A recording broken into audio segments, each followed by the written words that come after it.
Témoignage de David, dont la vie a été bouleversée par le terrible meurtre de Théo, un de ses meilleurs amis. En novembre dernier, Théo se rend à un rendez-vous chez Léa, une jeune fille rencontrée sur les réseaux sociaux, très timide avec les filles. Le jeune homme est ravi de cette soirée qu'il attend avec impatience. Théo a un réel coup de cœur pour Léa. Il prévient donc ses amis dès son arrivée chez elle. La soirée passe. Mais 3 heures plus tard, les amis de Théo reçoivent un message surprenant. Il leur confie que ce rendez-vous n'aboutira pas à une relation amoureuse. Et le lendemain matin, plus personne n'a de nouvelles de lui. Plus surprenant encore, Théo ne s'est pas présenté à son travail.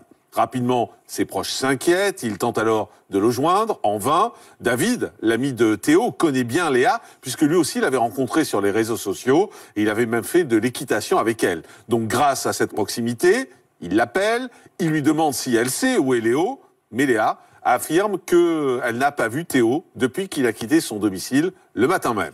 David ne croit pas vraiment à cette version, il a même un mauvais pressentiment. Avec ses amis, il imprime des avis de recherche, il part à la recherche de Théo, et plus le temps passe, plus le comportement de Léa semble étrange. Des doutes rapidement partagés par les policiers chargés des investigations. Et 1 semaine plus tard, l'enquête rebondit. Une perquisition est organisée au domicile de Léa. Et là, le corps de Théo est retrouvé dans un placard. Pour David, qui sera en direct avec nous dans un instant, c'est la douche froide. Bonjour David. Bonjour. Merci d'être en direct avec nous. Vous étiez un des meilleurs amis de Théo et vous êtes au centre de cette enquête parce que c'est aussi grâce à vous que les choses ont beaucoup avancé. C'est quelque chose qui est très récent, hein, parce que ça a à peine 3 mois. Juste avant le mois de décembre. Ouais, c'était juste avant le mois de décembre. Je vous ai vu replonger là dans le reportage et revivre avec difficulté. Oui, énormément. C'est vrai que c'était quelque chose de très dur, ce qui s'est passé. Vraiment, ouais, assez bouleversé, quand même. Vous pouvez nous parler un petit peu de Théo? Il avait 23 ans. Il avait 23 ans, c'était vraiment quelqu'un de timide, réservé. C'est vrai qu'il dit bonjour à peine, et puis après, on rigole un peu quand même avec lui, il parle pas beaucoup. Vraiment. Vous étiez proche de lui? Oui. Assez proche, on faisait beaucoup de soirées ensemble, on faisait. Ouais. C'est vraiment. Quelqu'un de bien. Vous disiez, il était timide, réservé, assez peu à l'aise avec les filles en général. Oui. D'ailleurs. Moi, je le voyais Théo assez régulièrement, il m'a jamais parlé de filles. Il m'a jamais parlé comme quoi il était en couple avec quelqu'un. Même dans les soirées, il était assez réservé en temps normal. Oui. Ouais. Il était plutôt dans son coin, en fait. C'est ça, tout à fait. Ouais, en train de regarder ce qui se passait. C'est ça. Il va rencontrer Léa, il va la rencontrer sur un site internet. Sur un site de rencontre. Sur un site de rencontre. Et alors là, vous-même, vous dites, je crois que vous le voyez changer. Oui, on le voyait. Il est heureux. C'est ça, tout à fait. On le voyait heureux. Même il se met à danser dans les soirées, je crois. Ouais, Lui justement. qui était timide et dans son coin. Tout à fait, la dernière soirée, en fait. Juste avant du drame, et là, il a commencé à danser, à boire un verre. Et qu'on le voyait totalement changer. Et vous, ça vous faisait plaisir, en fait, de le voir comme ça? Ah bah oui, ouais. C'était tellement rare, c'était vraiment, ouais. Alors, vous, il y avait un petit frein quand même par rapport à Léa. C'est que Léa, vous l'aviez déjà... enfin, vous avez eu des contacts avec elle par un même site de rencontre, en fait. C'est ça, tout à fait, le même. Et pourquoi vous étiez pas très fan de cette fille? Elle était assez, quand même, on va dire, assez provocatrice, on va dire, avec les garçons. Donc c'est vrai, moi, quand j'ai vu que Théo commençait à la côtoyer, je lui ai prévenu juste. Je lui ai dit, ouais, Théo, fais attention, t'es quelqu'un de bien, n'a pas envie qu'il t'arrive quelque chose de mal, quoi. Mais c'est-à-dire, vous ressentiez quelque chose ou... Ouais, j'avais pas confiance en cette fille-là, justement. J'arrivais pas à avoir confiance. Ce soir-là, Théo, il va passer la soirée avec elle. Il vous le dit, en fait, dans un premier temps. Il vous dit, je vais passer la soirée chez elle. Non, on n'a pas dit ça. On l'a vu, justement, quelques jours avant, en boîte de nuit. Moi, j'étais là, il y avait Théo et Camille, j'étais entre les deux. Et c'est là, comme quoi, on va dire, jetait du regard. Et puis là, il m'a pris Théo à part. Et il m'a dit, je crois que j'ai un coup de cœur pour elle, je commence vraiment à l'aimer, à tomber amoureux d'elle. C'est là, à ce moment-là, que je lui ai dit, ouais, fais attention. Alors donc, ce soir-là, il va aller avec Léa, il va passer la soirée avec elle, et vous allez recevoir un message, c'est ça? Non, c'est une amie à moi. Une amie à vous qui reçoit un message? dans la soirée. C'est ça. Et un message de Théo. Comme quoi, il va chez Camille. Voilà. Il va chez Léa. Et à ce moment-là, il va chez elle et il vous dit quoi? Qu'il n'y aura pas de suite? Il envoie un message disant qu'il n'y aura pas de suite? Ouais, comme quoi il n'y aura pas de suite. Comme quoi ils sont différents entre lui et elle. Il n'y aura pas de suite. Ensuite, le lendemain, il n'y a plus de nouvelles? Plus de nouvelles. Ça vous inquiète tout de suite? Tout de suite. Moi, on m'a annoncé comme quoi il n'allait pas aller au travail. C'est par mon ami, une amie à moi, Marine, comme quoi il s'est pas rendu au travail. Du coup, moi, tout de suite, je commence à lui dire, à Marine, écrire un avis de recherche. Voilà. Vous dites tout de suite, il s'est passé quelque chose. J'ai tout de suite pensé au pire. C'était pas possible, simplement, qu'il soit fatigué, qu'il ait passé une folle nuit et qu'il se soit pas réveillé. C'était pas possible pour vous? Pour quelqu'un qui aime le travail, qui ne se rend pas au travail, non, pour moi, c'est vraiment qu'il s'est passé quelque chose.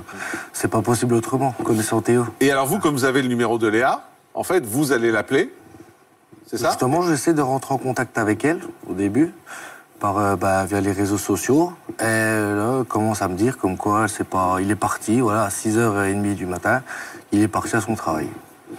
Vous la croyez? Non. Dès le début, vous la croyez pas? Le patron appelle justement les parents de Théo, comme quoi il n'était pas au travail. Il n'était pas au travail.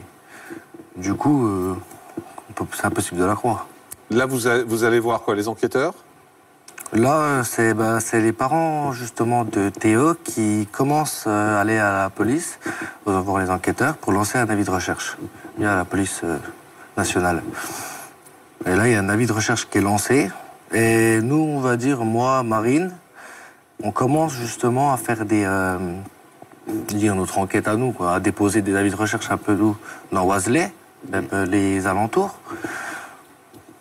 Et après, on est allé voir les bois, on a fait des tours en bois, en voiture. Mais quand vous avez Léa au téléphone, en fait, elle est désespérée par ce qui se passe? Ah oui, totalement désespérée. Elle est en larmes?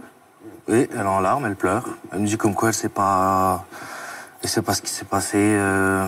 Il se serait peut-être suicidé, mais est-ce qu'il y aurait des preuves à cause de moi? Enfin, vous voyez, on va dire qu'elle est dans le déni elle-même.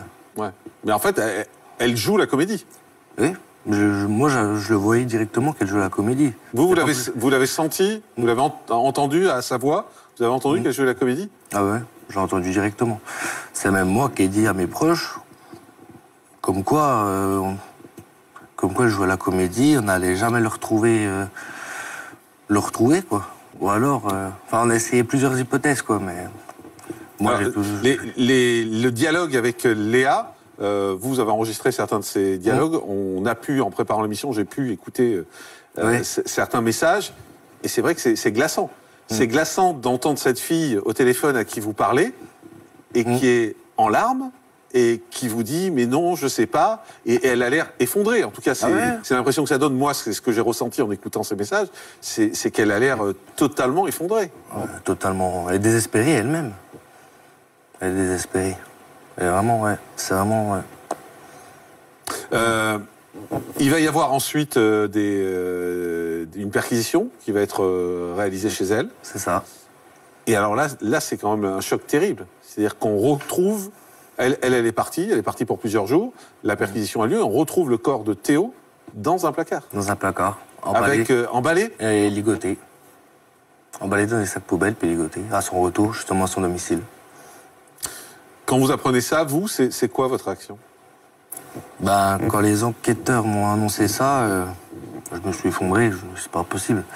Après, moi, j'essayais de me dire, penser au pire, justement. Comme quoi, si on l'aurait retrouvé, on va dire, vivant, là, ça aurait été bien, quoi. Enfin, c'est pour ça que je tout de suite pense au pire, et finalement, j'ai pas eu tort, quoi. Et aujourd'hui, quand vous repensez à Léa, parce qu'en plus, vous l'avez côtoyée un peu. Quand je l'ai contactée toute la semaine aussi, surtout. Mais vous la connaissiez un petit peu d'avant. Oui. Vous imaginiez qu'elle était capable de faire ça, même si elle est toujours présumée innocente puisqu'elle n'a pas été jugée, mais vous imaginiez qu'elle était capable de faire ça? Jamais. À aucun moment, j'ai imaginé de telles choses. Elle était très gentille, elle était vraiment... je sais pas. Elle a été mise en examen pour meurtre sans préméditation. Elle encourt jusqu'à 30 ans de réclusion criminelle. Selon son avocat, elle aurait exprimé des regrets en détention provisoire par rapport à ce qui s'est passé. Docteur Gilles Marivallée, c'est vrai qu'on se dit comment une jeune fille comme ça, et puis qu'est-ce qui peut lui passer par la tête de mettre dans un placard le corps du garçon qu'elle est susceptible d'avoir tué, et encore une fois, on prend des précautions parce qu'elle n'est pas jugée, mais qu'est-ce qui peut... Enfin, c'est quoi la logique ? Elle va acheter des sacs, elle lui met du ruban adhésif, elle met dans le placard et elle part 15 jours en vacances ? Alors, ce qui est compliqué, c'est qu'effectivement, dans un processus qui suit un passage à l'acte, il n'est pas évident d'établir ce qui s'est fait dans la précipitation pour venir réparer ou faire disparaître quelque chose qu'on avait effectivement pas forcément prémédité. C'est-à-dire que la question, et je pense que ce sera celle que vont se poser effectivement les experts et ceux qui vont mener l'enquête, c'est effectivement, est-ce qu'on est face à quelque chose une situation qui a dérapé en fonction de... Alors elle, sa version, parce que c'est important d'avoir sa version elle aussi, elle dit, ce soir-là, on a dormi ensemble, moi je ne voulais pas avoir de relations sexuelles, lui m'a forcé à essayer de me forcer d'avoir des relations sexuelles, je me suis défendu, j'ai perdu pied et je l'ai tué, voilà. C'est en gros ce qu'elle explique. Et vous, David, qui le connaissez bien, vous dites, c'est pas du tout le genre de Théo de forcer une fille. Ça vous paraît pas crédible du tout, vous ? Pas du tout, non, pas du tout. Ouais. Oui, c'est-à-dire qu'effectivement, vous décrivez un jeune homme plutôt timide, qu'on n'imagine pas forcément dans le passage à l'acte ou la violence. Ce qui est compliqué, c'est qu'effectivement, nous n'étions pas sous le lit pour savoir, ni dans le placard, justement, pour savoir ce qui s'est passé. Après, c'est justement ce qui est compliqué, c'est la suite. C'est ensuite, elle se procure du ruban adhésif, elle se procure des sacs plastiques, elle emballe le corps de Théo, elle le met dans un placard et elle part en vacances. Et elle part, alors elle part en plus rejoindre un autre homme, hein, c'est bien ça. Elle part rejoindre un autre garçon avec qui elle a des relations, et elle dit, mais c'est pour oublier ce qui s'est passé avant. Tout à fait. Ce qui interpelle, c'est la froideur, ou en tout cas ce qui pourrait s'apparenter à une forme d'anesthésie affective. C'est-à-dire que suite à ce passage à l'acte quand même d'une extrême violence, il y a à la fois l'organisation pour cacher les preuves, mais surtout ensuite, j'ai cru comprendre ou en tout cas qu'une personne, puisqu'elle est présumée innocente, désamorce le téléphone, va prélever de l'argent, change de chaussures, utilise les chaussures de la victime. Donc il y a une forme de froideur, d'anesthésie affective qui justement ne correspond pas à ce qui pourrait être juste du passage à l'acte, de l'accident, que l'on essaye ensuite plus ou moins de réparer. David, dernière question. Comment vous vivez tout ça avec vos amis, etc. Vous êtes encore totalement sous le choc de ce qui s'est passé ? On va dire qu'on vit avec, quoi, mais... Vous en parlez ? Vous arrivez à en parler entre vous ? Avec beaucoup de difficultés quand même, mais on arrive quand même à en parler, ouais. Merci David. En tout cas, et puis la justice va faire son œuvre, bien évidemment, puisque pour l'instant, elle est mise en examen et elle est présumée innocente.